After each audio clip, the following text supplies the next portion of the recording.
ਵੀ ਸ਼ਹੀਦ ਹੋ ਗਿਆ। ਤੇ ਕੁਝ ਮੈਂ ਬਿਲਕੁਲ। ਦੇਖ ਰਿਹਾ ਸਾਂ ਵੀਡੀਓਜ਼ ਕਿ ਕੁਝ ਜਿਹੜੀਆਂ ਨੇ ਔਰਤਾਂ ਮਾਵਾਂ ਸਾਡੀਆਂ, ਉਹਨਾਂ ਵੀ ਮਤਲਬ ਉਹਨਾਂ ਨਾਲ ਵੀ ਕੋਈ ਹਾਦਸਾ ਪੇਸ਼ ਆਏ ਨੇ। ਤੇ ਕਹਿਣ ਦਾ ਮਕਸਦ ਇਹ ਹੈ ਕਿ ਹੁਣ ਹੱਕ ਜੇ ਲੈਣ ਆਏ ਨੇ ਤੇ ਆਪਣਾ ਹੱਕ ਲੈ ਕੇ ਜਾਣ, ਤੇ ਅੱਲਾਹ ਪਾਕ ਉਹਨਾਂ ਨੂੰ ਕਾਮਯਾਬ ਕਰੇ, ਸਾਡੀ ਦੁਆ ਹੀ। ਤੇ ਇਨਸ਼ਾਅੱਲਾ ਜਿੰਨੀ ਕੁ ਸਾਡੇ ਕੋਲ ਸਪੋਰਟ ਹੋ ਸਕੀ ਕਰਦੇ ਰਹਾਂਗੇ ਇਨਸ਼ਾਅੱਲਾ। ਔਰ ਮਾਨ ਚੱਡਾ ਸਾਹਿਬ, ਤੁਸੀਂ ਕੀ ਕਹੋਗੇ ਇਸ ਅੰਦੋਲਨ ਦੇ ਬਾਰੇ 'ਚ? ਬਹੁਤ ਵੱਡਾ ਇhtਜਾਜ ਹੋ ਰਿਹਾ ਹੈ, ਤੇ ਕਿਸ ਤਰ੍ਹਾਂ ਖਿਆਲ ਆਇਆ ਕਿ ਇਸ ਟੀਮ ਦਾ ਹਿੱਸਾ ਬਣਿਆ ਜਾਏ ਔਰ ਉਹਨਾਂ ਕਿਸਾਨਾਂ ਵਾਸਤੇ ਇੱਕ ਛੋਟਾ ਜਿਹਾ ਟ੍ਰਾਈਬਿਊਟ ਜਿਹੜਾ ਹੈ ਉਹ ਪੇਸ਼ ਕੀਤਾ ਜਾਏ? ਬਿਲਕੁਲ ਜੀ, ਉਹਨਾਂ ਨਾਲ ਬਹੁਤ ਜ਼ਿਆਦਤੀ ਹੋ ਰਹੀ ਹੈ। ਅਲੀ ਨੇ ਮੇਰੇ ਨਾਲ ਮਤਲਬ ਮਸ਼ਵਰਾ ਕੀਤਾ ਕਿ ਯਾਰ ਇੰਡੀਆ ਦੇ ਕਿਸਾਨਾਂ ਦੇ ਬਾਰੇ ਮਤਲਬ ਨਾ, ਕਿ ਬਹੁਤ ਉਹਨਾਂ ਦੇ ਹਾਲਾਤ ਖਰਾਬ ਨੇ, ਬਹੁਤ ਜ਼ਿਆਦਤੀ ਕਰ ਰਹੇ ਨੇ ਮੋਦੀ ਸਰਕਾਰ ਨੇ। ਮਤਲਬ ਉਹਨਾਂ ਦੇ ਜਿੰਨੇ ਵੀ ਮਤਲਬ ਜਿਹਨਾਂ ਦੀ ਆਮਦਨੀ ਸੀ ਉਹਨਾਂ ਵਿੱਚ ਉਹਨਾਂ ਨੂੰ ਕੁਛ ਸ਼ੈ ਨਹੀਂ ਮਿਲ ਰਹੀ।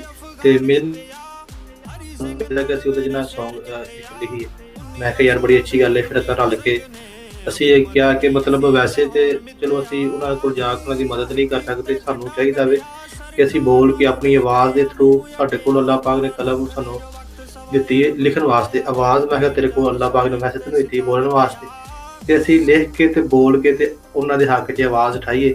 ਤੇ ਅੱਲਾਹ ਦਾ ਸ਼ੁਕਰ ਹੈ ਕਿ ਅਸੀਂ ਮਤਲਬ ਛੋਟੀ ਜਿਹੀ ਟਰਾਈ ਕੀਤੀ ਤੇ ਸਾਡੀ ਆਵਾਜ਼ ਪੂਰੀ ਇੰਡੀਆ ਵਿੱਚ ਗੂੰਜੀ ਹੈ, ਪੂਰੀ ਦੁਨੀਆ 'ਚ ਸੁਣੀ ਗਈ ਹੈ ਕਿ ਕਿਸਾਨਾਂ ਦੇ ਹੱਕ 'ਚ ਲਹਿੰਦਾ ਪੰਜਾਬ ਬੋਲ ਰਿਹਾ ਵੇ, ਪਾਕਿਸਤਾਨ ਬੋਲ ਰਿਹਾ।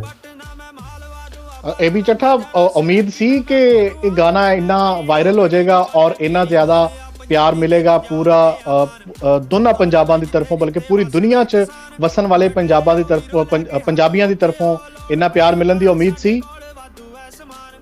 ਭਾਈ ਜੀ ਉਮੀਦ ਸਿਰਫ ਇਹ ਸੀ ਕਿ ਸਾਡਾ ਗਾਣਾ ਜਿਹੜਾ ਉਹ ਅੰਦੋਲਨ ਤੱਕ ਜਿਹੜਾ ਸਾਡਾ ਬਲਕਿ ਦਿਲ ਸੀ, ਖੁਆਇਸ਼ ਸੀ ਕਿ ਜਾਵੇ ਤੇ ਉਹ ਖੁਆਇਸ਼ ਇੰਤਜ਼ਾਜ ਤੱਕ ਪਹੁੰਚ ਜਾਏ। ਜੀ ਜੀ, ਤੇ ਉਸ ਤੱਕ ਵੀ ਪਹੁੰਚਿਆ, ਬਲਕਿ ਦੁਨੀਆ ਦੇ ਵਿੱਚ ਜਿੱਥੇ ਜਿੱਥੇ ਪੰਜਾਬੀ ਵੱਸਦਾ ਉੱਥੇ ਉੱਥੇ ਗਿਆ ਗਾਣਾ, ਤੇ ਬਹੁਤ ਸਾਰਾ ਪਿਆਰ ਮਿਲਿਆ ਸਾਨੂੰ ਇੱਧਰੋਂ ਵੀ ਉੱਧਰੋਂ ਵੀ। ਬਾਕੀ ਜਿਹੜੇ ਬਾਹਰ ਵੱਸਦੇ ਨੇ ਪੰਜਾਬੀ ਭਰਾ, ਉਹਨਾਂ ਨੇ ਬਹੁਤ ਪਿਆਰ ਕੀਤਾ। ਉੱਥੋਂ ਚੜ੍ਹਦੇ ਪੰਜਾਬ ਦੇ ਵਿੱਚੋਂ ਕੋਈ ਪੈਗਾਮ ਆਇਆ ਹੋਵੇ ਵੀ ਚੱਠਾ ਵਾਸਤੇ, ਉਹਨਾਂ ਦਾ ਪਿਆਰ ਭਰਾ ਕੋਈ ਪੈਗਾਮ ਉਧਰੋਂ, ਕੋਈ ਪੈਗਾਮਾਤ ਮਿਲੇ ਨੇ ਤੁਹਾਨੂੰ? ਜੀ ਜੀ, ਪੈਗਾਮ ਬਹੁਤ ਸਾਰੇ ਮਿਲੇ ਨੇ, ਖਾਸ ਕਰਕੇ ਜਿਹੜੇ ਵਡੇਰੇ ਸਾਡੇ ਨੇ, ਵੱਡੇ ਨੇ, ਉਹਨਾਂ ਨੇ ਬਹੁਤ ਪੈਗਾਮ ਘੱਲੇ ਨੇ।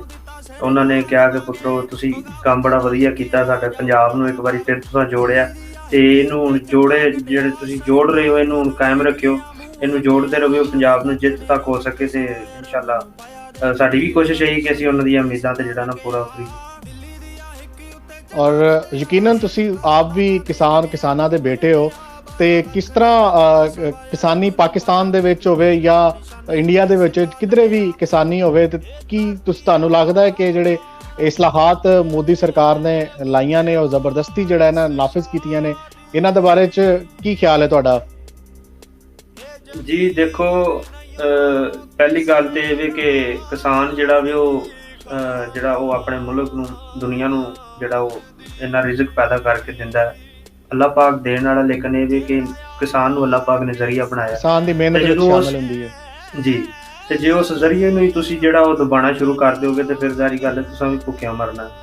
ਤੇ ਇਹ ਗੱਲ ਹੋਵੇ ਕਿ ਜੇ ਉਹਨਾਂ ਨੂੰ ਤੁਸੀਂ ਦਬਾਓਗੇ ਤੇ ਆਪ ਵੀ ਤੁਸੀਂ ਦਬ ਜਾਓਗੇ। ਤੇ ਇਸ ਵਾਸਤੇ ਕਿਸਾਨ ਨੂੰ ਜਿਹੜਾ ਵੇ, ਭਾਵੇਂ ਉਹ ਪਾਕਿਸਤਾਨ ਹੋਵੇ ਜਾਂ ਇੰਡੀਆ ਹੋਵੇ ਜਾਂ ਹੋਰ ਕੋਈ ਵੀ ਮੁਲਕ ਹੋਵੇ, ਕਿਸਾਨ ਨੂੰ ਆਜ਼ਾਦੀ ਹੋਣੀ ਚਾਹੀਦੀ, ਉਹਦੇ ਹੱਕ ਉਹਨੂੰ ਦੇਣੇ ਚਾਹੀਦੇ ਨੇ ਤਾਂ ਕੱਲ੍ਹ ਨੂੰ ਤੁਹਾਡੇ ਮੁਸਤਕਬਲ ਵਾਸਤੇ ਉਹ ਬਿਹਤਰ ਕਰ ਸਕੇ। ਔਰ ਚੱਡਾ ਸਾਹਿਬ, ਵੰਡ ਤੋਂ ਪਹਿਲਾਂ ਤੁਹਾਡਾ ਤਲਕ ਕਿਹੜੇ ਜ਼ਿਲ੍ਹੇ ਤੋਂ ਸੀ? ਇੰਡੀਆ ਪੰਜਾਬ ਜਾਂ ਮਾਈਗ੍ਰੇਟਿਡ ਹੋ ਜਾਂ ਇੱਥੋਂ ਹੀ ਜਿਹੜਾ ਬਾਉਜਦਾਦ ਦਾ ਤਲਕ ਪਾਕਿਸਤਾਨ ਪੰਜਾਬ ਤੋਂ ਹੀ ਸੀ?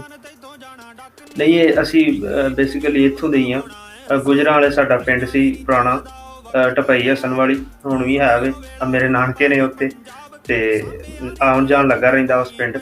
ਵੈਸੇ ਅਸੀਂ ਸ਼ੁਰੂ ਤੋਂ ਹੀ ਮਤਲਬ ਵੈਸਟ ਪੰਜਾਬ ਤੋਂ ਹੀ ਹਾਂ।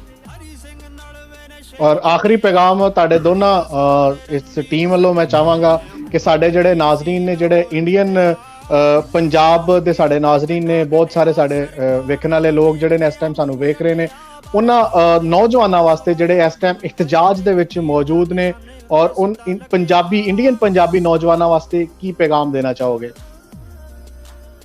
ਇੰਡੀਅਨ ਪੰਜਾਬੀ ਨੌਜਵਾਨਾਂ ਵਾਸਤੇ ਪੈਗਾਮ ਇਹ ਹੈ ਕਿ ਬਹੁਤ ਜ਼ਿਆਦਾ ਹੌਸਲੇ ਤੇ ਸਬਰ ਦਾ ਮੁਜ਼ਾਹਰਾ ਕਰੋ, ਅੰਦੋਲਨ ਜਿਹੜਾ ਵੇ ਉਹ ਕਿਸੇ ਵੀ ਜਿਹੜਾ ਵੇ ਉਹ ਆਪਣਾ ਕਿਸੇ ਵੀ ਪਾਸੇ ਜਾ ਸਕਦਾ, ਥੋੜ੍ਹੀ ਜਿਹੀ ਛੋਟੀ ਜਿਹੀ ਗਲਤੀ ਦੀ ਵਜ੍ਹਾ ਨਾਲ।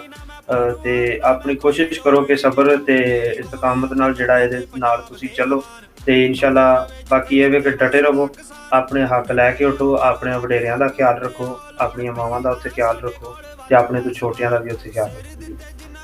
ਮੇਰੀ ਤਰਫੋਂ ਜੀ ਬਹੁਤ ਉਹਨਾਂ ਨੂੰ ਸ਼ੁਕਰੀਆ। ਭਾਈਆਂ ਨੂੰ ਇਹ ਮੇਰੀ ਤਰਫੋਂ ਉਹਨਾਂ ਭਾਈ ਨੂੰ ਇਹ ਪੈਗਾਮ ਹੈ ਕਿ ਮਤਲਬ ਦੇਖੋ ਜੀ, ਜੋ ਵੀ ਉੱਥੇ ਮੋਦੀ ਸਰਕਾਰ ਕਰ ਰਹੀ ਹੈ, ਉਹਨਾਂ ਦੀ ਵਜ੍ਹਾ ਤੋਂ ਸਾਰੇ ਕਿਸਾਨ ਮਤਲਬ ਜਿਹੜੇ ਉਹਨਾਂ ਦੇ ਪੰਜਾਬ ਜਿਹੜਾ ਵੇ, ਪੰਜਾਬ ਉਹਨਾਂ ਨੇ 3 ਟੋਟੇ ਕੀਤੇ ਨੇ ਇੰਡੀਆ ਵਿੱਚ, ਉਹ ਸਾਰੇ ਇਕੱਠੇ ਹੋ ਗਏ ਨੇ। ਮੇਰਾ ਪੈਗਾਮ ਉਹਨਾਂ ਨੂੰ ਹੈ ਕਿ ਤੁਸੀਂ ਸਾਰੇ ਇਕੱਠੇ ਰਹੋ, ਆਪਣੀ ਏਕਤਾ ਕਰੋ, ਤੁਹਾਨੂੰ ਕੋਈ ਵੀ ਤੁਹਾਡੇ ਹੱਕ ਲੈਣ ਤੋਂ ਨਹੀਂ ਰੋਕ ਸਕਦਾ। ਜੇ ਤੁਸੀਂ ਆਪਸ ਵਿੱਚ ਨਫ਼ਰਤਾਂ ਫੈਲਾਓਗੇ, ਇੱਕ ਦੂਸਰੇ ਦੇ ਬਾਰੇ ਗਲਤ ਬਿਆਨੀਆਂ ਕਰੋਗੇ, ਤੇ ਫਿਰ ਤੁਹਾਨੂੰ ਤੁਹਾਡਾ ਹੱਕ ਨਹੀਂ ਮਿਲਣਾ। ਉੱਥੇ ਕੋਈ ਵੀ ਸਭ ਸਿੱਖ ਨਾਲੋਂ ਪਹਿਲਾਂ ਮੁਸਲਮਾਨ ਏਕਤਾ ਆਪਣੀ ਈਸਾਈ ਤਿਆਰ ਨਹੀਂ ਹੈ। ਕਰੋ। ਹਾਂਜੀ ਜੀ ਬਿਲਕੁਲ, ਬਹੁਤ ਖੂਬਸੂਰਤ ਪੈਗਾਮ ਤੁਸੀਂ ਦਿੱਤਾ ਹੈ, ਔਰ ਮੈਨੂੰ ਉਮੀਦ ਹੈ ਕਿ ਇਹ ਸਾਡੇ तमाम ਇੰਡੀਆ ਪੰਜਾਬ ਤੋਂ ਜਿਹੜੇ ਨੌਜਵਾਨ ਨਾਜ਼ਰੀਨ ਨੇ ਉਹ ਇਹਦੇ ਤੇ ਅਮਲ ਵੀ ਕਰਨਗੇ। AB ਚੱਠਾ ਔਰ ਮਾਨ ਚੱਠਾ, ਤੁਹਾਡਾ ਬਹੁਤ ਸ਼ੁਕਰੀਆ, ਤੁਸੀਂ ਸਾਨੂੰ ਟਾਈਮ ਦਿੱਤਾ ਔਰ ਸਾਡੇ ਨਾਜ਼ਰੀਨ ਨਾਲ ਜਿਹੜਾ ਹੈ ਨਾ ਗੱਲ ਸਾਂਝੀ ਕੀਤੀ। ਬਹੁਤ ਸ਼ੁਕਰੀਆ ਸਰ।